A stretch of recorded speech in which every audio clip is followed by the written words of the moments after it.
సంవత్సరాల తరబడి ఎన్ని మందులు వాడినా మీ మోకాల నొప్పులు తగ్గట్లేదా? ప్రాణ పెయిన్ క్లినిక్ లో అత్యాధునిక చికిత్స.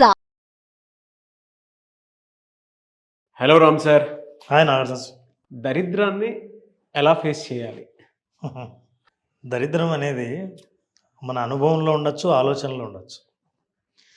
నారాజు, జనరల్గా మనకి 3 రకాలైన ఎక్స్పెక్టేషన్స్ ఉంటాయి. ఏదైనా డిసప్పాయింట్మెంట్, నిరాశ, నిస్పృహ ఇట్లాంటివన్నీ ఎక్కడి నుంచి పుడతాయంటే ఎక్స్పెక్టేషన్స్ నుంచి పుడతాయి. ఎక్స్పెక్టేషన్స్ 3 రకాలు. ఒకటి, నా నుంచి నాకే ఎక్స్పెక్టేషన్స్. నేను ఎలా ఉండాల్సింది, నేనేం చదివి ఉండాల్సింది, నేను ఎట్లా బిహేవ్ చేసి ఉండాల్సింది, నేను ఈ పాటికి ఏ స్థాయిలో ఉండాల్సింది. ఇది నా నుంచి నేను ఎక్స్పెక్ట్ చేసేది. రెండోది ఎక్స్పెక్టేషన్స్ ఫ్రమ్ అదర్స్. ఎవరు అదర్స్ అంటే నా కుటుంబ సభ్యులు, నా చుట్టూ ఉన్నవాళ్ళు, నా కాలేజీ, నా మిత్రులు, ఇతరుల నుంచి నా ఎక్స్పెక్టేషన్స్. వాడు ఆ రోజే నాకు ఆ విషయం చెప్పుంటే ఎప్పుడో తెలిసిండేది కదా. అసలు నాకు ఎవరు మంచి కోర్స్ ఏదో ఎవరూ చెప్పలేదు, ఒక్క గైడెన్స్ కూడా నాకు లేదు. మా తల్లిదండ్రులు ఒక్కరు కూడా చదువుకోలేదు. నేను పుట్టి ఉండాల్సింది, మంచి ఫ్యామిలీలో పుట్టి ఉండాల్సింది కదా.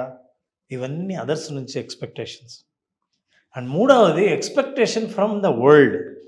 ఈ ప్రపంచం ఎట్లా ఉండాల్సింది, నేను ఇండియాలోనే పుట్టి ఉండాల్సిన వాడిని కాదు, ఈ గవర్నమెంట్ పాలసీల్లో ట్యాక్స్ ఎక్కువగా ఉంది, వాతావరణం అంటే చాలా వేడిగా ఉంది, ఇట్లాంటివన్నీ యాక్చువల్గా ఎలా ఉంటే బాగుంటే నేను బాగుండేవాడిని, నాకు ఆ దరిద్రం వచ్చి ఉండేది కాదు, నాకు ఆ ఆశలు ఉండేవి అని కోరుకునేవి 3 రకాలు. 3 రకాలు ఎక్స్పెక్టేషన్స్ నుంచి. ఏ ఎక్స్పెక్టేషన్స్ మీట్ కాకపోయినా డిసప్పాయింట్మెంట్కి గురవుతావు, అసంతృప్తికి గురవుతావు, నిరాశకు గురవుతావు, ఆశను కోల్పోతావు. అక్కడి నుంచి దరిద్రం మొదలవుతావు. ఏ ఎక్స్పెక్టేషన్స్ అయినా, నా గురించి నేను ఎక్స్పెక్ట్ చేసినవి నేను మీట్ కాకపోయినా, ఇతరులు వాళ్ళ ఎక్స్పెక్టేషన్స్ మీట్ కాకపోయినా, నేను అనుకున్నట్టు ఈ ప్రపంచ పరిస్థితులు నా కంట్రోల్లో లేకపోయినా సరే నేను నిరాశకు గురవడానికి సిద్ధంగా ఉంటాయి. ఇంకా నా భవిష్యత్తులో ఇక నాకు హోప్ లేదు. ఎందుకంటే నన్ను నేనే బాగు చేసుకోవాలి, లేదా ఇతరులు బాగు చేసుకోవాలి, ఈ ప్రపంచ పరిస్థితులు బాగు చేయాలి. ఈ 3 అనుకూలంగా లేవు, నాకు నిరాశ. అక్కడి నుంచి దరిద్రం. అనంత కోటి దరిద్రాలు. అదే అంటారు కదా, ఎన్నో దరిద్రాలకు అనంత కోటి ఉపాయాలు ఉంటాయి. ఉన్నా ఏ ఒక్క ఉపాయము కనిపించనంత నిరాశకు గురవుతారు. ఇక నిరాశకు గురైన వాడు, ఆశ కోల్పోయినవాడు, ఇక జీవితంలో ఏమీ ఆధారం లేదు అని అనుకున్న వాళ్ళ లక్షణాలు ఎలా ఉంటాయి? ఎలా ఉంటాయి sir? Number 1, withdrawal symptom. Withdrawal అంటే ఏంటంటే, ముందు మనుషుల నుంచి దూరం అయిపోతాడు, ఎవరితో మాట్లాడు, ఒంటరిగా ఉంటాడు, బయటికి రాడు, అంతకుముందు చేస్తున్న పనులను ఇష్టంగా అసలు చేయడు, స్నేహితుల ఫోన్లు ఎత్తడు, ఎవరితో మాట్లాడాలని అనిపించదు, టైం వేస్ట్ ఎలా చేయాలని ఆలోచిస్తాడు, మనుషుల్ని మాత్రం కలవకుండా తన్ను తాను సమాజం నుంచి విత్డ్రా అయిపోతాడు. That's first symptom of withdrawal. Withdrawal ఎప్పుడు అయిపోతాడో అప్పటి నుంచి రెండో లక్షణం, తనకి ఇష్టమైన హాబీస్ ఏవైతే ఉన్నాయో అన్నిటిని వదులుకుంటాడు. రెగ్యులర్గా చేసే హాబీస్ అన్నింటినీ దూరం అయిపోతాడు. ఎందుకంటే నేను ఇప్పుడు హాబీస్ కానీ మనం ఏమైనా చేసేది నారాజు, ఆనందంగా ఉండి హ్యాపీగా ఉంటే, నాకు ఇష్టమైన పనులు నేను చేస్తుంటే, టైంని నేను కొంత తీసుకొని ఆ టైంలో నాకు ఇష్టమైన పనులు నేను చేస్తాను. అసలు నేను చేయటానికి కారణమే నాకు లేకపోతే ఎందుకు చేయాలి? కాబట్టి ఏ వ్యక్తి అయితే గతంలో చాలా ఇష్టంగా చేసే పనులను ఆపేశాడో అది రెండో లక్షణంగా గుర్తించాలి. సో మనిషి ఏం చేస్తాడు, హాబీస్ని పక్కన పెడతాడు. Third is the most important, visible, అందరికీ కనపడేది, సెల్ఫ్ కేర్ను వదిలేస్తాడు. స్నానం చేయాల్సిన అవసరం ఉందా? కటింగ్ లేదు, ఏం లేదు. మంచి డ్రెస్ వేసుకోవడమా అసలు అవసరమా? ఇలాంటి ప్రశ్నలు వస్తూ ఉంటాయి. తన్ను తాను పూర్తిగా నిర్లక్ష్యం చేస్తాడు, షాబీగా ఉంటాడు, ఆరోగ్యాన్ని నిర్లక్ష్యం చేస్తాడు, అపియరెన్స్ని నిర్లక్ష్యం చేస్తాడు, ఇతరులకు కలిసేటప్పుడు ఏం జాగ్రత్తలు తీసుకోవాలనో ఇవన్నీ నిర్లక్ష్యం చేస్తాడు. తన్ను తాను సంపూర్ణంగా సమాజం నుంచి దూరం అవడానికి ప్రయత్నిస్తుంటాడు.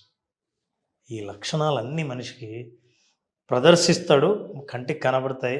అబ్జర్వ్ చేస్తే ఆశ కోల్పోయి నిరాశలో ఉండి నిస్పృహలో కొట్టుమిట్టాడే వ్యక్తి ఈ స్థాయికి చేరతాడు. ఎందుకంటే because of your expectations from your self, others and world. ఇది మనిషి పతనానికి చేరువలో ఉండి అన్ని దరిద్రాలుగా కనిపించే పరిస్థితికి కారణాలు ఇవి. ఈ కారణాల్లో ఉన్న వాళ్ళకి ఎవరికి కూడా ఎవరు చెప్పిన సలహాలు కూడా ఎక్కవు.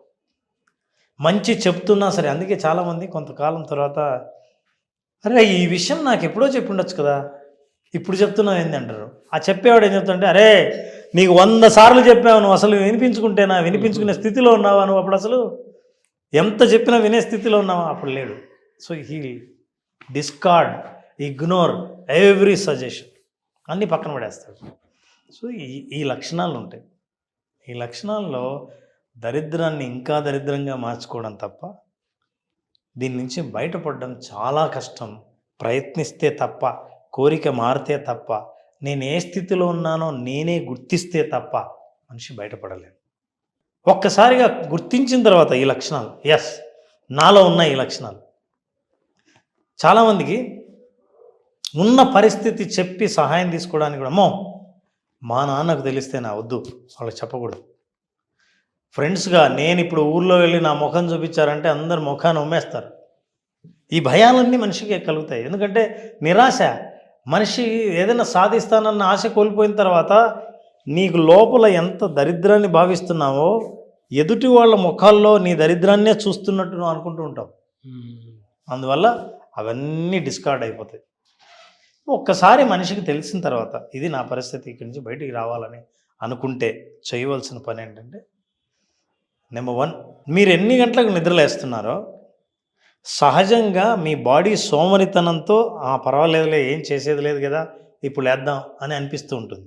మీరు అప్పుడు రియలైజ్ అయ్యారో కరెక్ట్గా నిద్ర లేచే సమయానికి 45 నిమిషాల ముందు నిద్రలేవండి. Is the first action. ముందు నిద్రలేవండి. నిద్ర లేచిన తర్వాత రేపేం జరుగుతుంది, నాకేమైనా భవిష్యత్తు ఉందా, నేను అనుకున్నవన్నీ జరుగుతాయా అని ఆలోచించకండి. ఈరోజు నేనేం చేయాలి, చేయాల్సిన పనులన్నీ రాసుకొని అన్ని పనులు ఇంపాసిబుల్, జరగదు. అది 2 పనులు ఏవైతే నాకు మంచివో, ఇంకా మీరు ఏమైనా చేయండి మీ అలవాటు ప్రకారం, కానీ 2 పనులు మాత్రం చేయాలి. ఏంటి, ఎవరైతే నాకు మంచి సలహా ఇచ్చే స్నేహితుడు ఉన్నాడో, ఎవరైతే మెంటర్ ఉన్నారో, ఎవరైతే నా బాధలు దరిద్రంగా ఉన్నా సరే వినడానికి సిద్ధంగా ఉన్నారో వాళ్ళకు ఫోన్ చేయడం ఒక పని. I have to talk to them. ఉన్నది ఉన్నట్టు చెప్పాలి, నేను తప్పు చేశాను, నేను సోమరితనంతో ఉన్నాను, చేయాల్సినప్పుడు ఏం చేయలేదు, టైం వేస్ట్ చేశాను, ఎవరైనా చెప్పినా ఈ సలహా నేను పట్టించుకోలేదు, మా అమ్మ నాన్నలు ఇంటికి వెళ్తే నన్ను ఎక్కడ అడుగుతారో అని అవాయిడ్ చేయడం వల్ల నేను చాలా విషయాలు దాచిపెట్టడం వల్ల నేనే నష్టపోయాను. ఈ విషయాలన్నీ చెప్పుకునే వ్యక్తికి ఫోన్ చేయండి. That's number 1. అంటే ఇవే చెయ్యాలని కాదు, నేను ఒక ఉదాహరణ చెప్తున్నాను, చెప్పినప్పుడు వెంటిలేట్ అయిపోతారు. రెండవది, మీ అభివృద్ధికి మీరు ఏం ప్లాన్ చేశారో ఒక్క స్టెప్, జాబుకు అప్లై చేయాలా, ఒక్క వ్యక్తినైనా కలవాలా, ఎవరినైనా కలిసి మీ ప్రయత్నాలు ముందుకు తీసుకెళ్లాలంటే ఏం చేయాలో సలహా తీసుకోవాలా. ఈ 2 పనులు చేయండి. ఫస్ట్ డే కనుక మీరు ఈ పనులు చేస్తే సెకండ్ డే నేను ఏం చేయాలో నేను చెప్పవసరం లేకుండా రేపు ఏం చేయాలో మీకు మార్గం కనిపిస్తుంది. ఈ సొల్యూషన్స్ని పట్టుకొని మనిషి ఏదైతే దరిద్రం అనుకుంటున్నాడో, ఏదైతే నేను ఊబిలో ఉండిపోయానని అనుకుంటున్నాడో పైకి రావడానికి ఒక ఆశను తనకు తానే కల్పించుకుంటే మెల్లిగా తన రియల్ టైం ఎక్స్పెక్టేషన్, అంటే నా ఎక్స్పెక్టేషన్స్ నేను ఏవైతే అనుకున్నానో రియాలిటీ లేకొస్తాడు, వాస్తవ ప్రపంచంలోకి వస్తాడు. అరే ఎక్స్పెక్టేషన్స్ కాదు, మనం చేసే ప్రయత్నం, మనం వేసే అడుగే మన భవిష్యత్తు నిర్ణయిస్తారు తప్ప కేవలం మన ఊహలు ఆశలు కాదు.